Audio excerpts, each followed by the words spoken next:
Welcome to Samba Samba. Enjoy the video. In this video, I will explain how to use Delta, Gamma, Theta, and Vega in options. These four Greeks are essential metrics that help traders understand and manage the risks associated with option positions.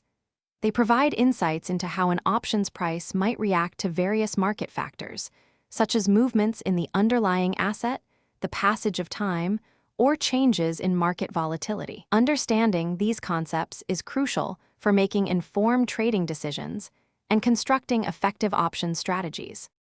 Delta tells you the directional exposure of your option position.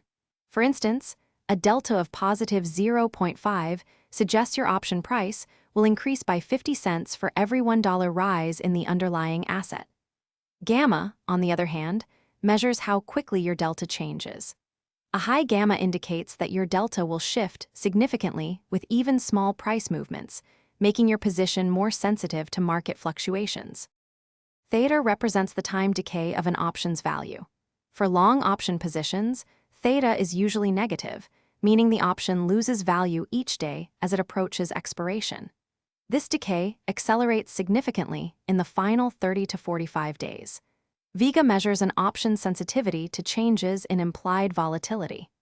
A higher Vega means your option's price will be more impacted by shifts in market expectations of future price swings. Effectively using these Greeks allows for sophisticated risk management. Delta helps you gauge your directional bias and adjust your hedges. Gamma informs you about the stability of your delta, especially around key price levels.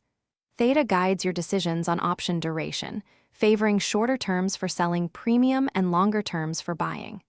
Finally, Vega helps you position for or against expected changes in market volatility. Thanks for watching. Consider subscribing if we helped you.